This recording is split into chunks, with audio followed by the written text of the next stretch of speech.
আসসালামু আলাইকুম সবাইকে।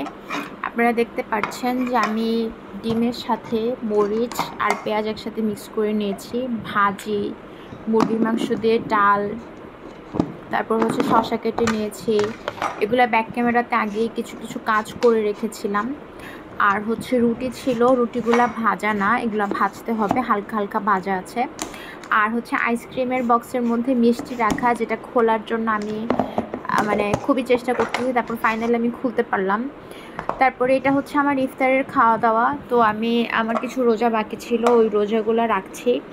তো আর কি কিছু ইফতারের ব্লগ চিন্তা করলাম যে আমি ইফতারে কী কী খাই ওটা আপনাদেরকে একটু দেখালাম। তারা দুপুরবেলা হয়তো মিষ্টি কুমড় খেয়েছে, ওইটাও দেখালাম। তো এখন আমি এগুলো সব কিছু একসাথে রেডি করে নিয়েছি। রেডি করতে করতে আসলে এগুলো রেডি করতে করতে সময় লেগে যায় অনেক।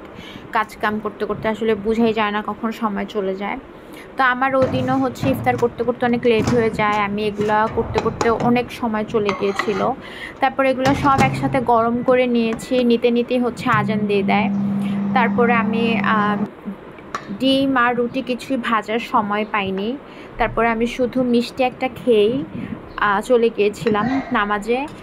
আর এগুলো হচ্ছে রোজা ভাঙার আগেই কিছু মানে ডাল নিয়ে সব কিছু একসাথে রেডি করছিলাম তখনও।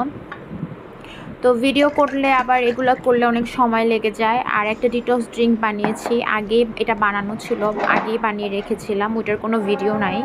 তো এটা একটা গ্লাসে দিয়ে খাওয়া হয়েছে। আর এখানে হচ্ছে যে বললাম আগে যে মিষ্টিটা খেয়ে নিয়েছিলাম, খেয়ে তারপর নামাজ পড়ে এসে বাকি ডিম ভেজে আর রুটি ভেজে তারপর আমি বাকি খাবারটা খেয়ে নিয়েছি। তো এটাই আমার ইফতারের কিছু টুকিটাকি খাবার দাবার আসলে দেখালাম।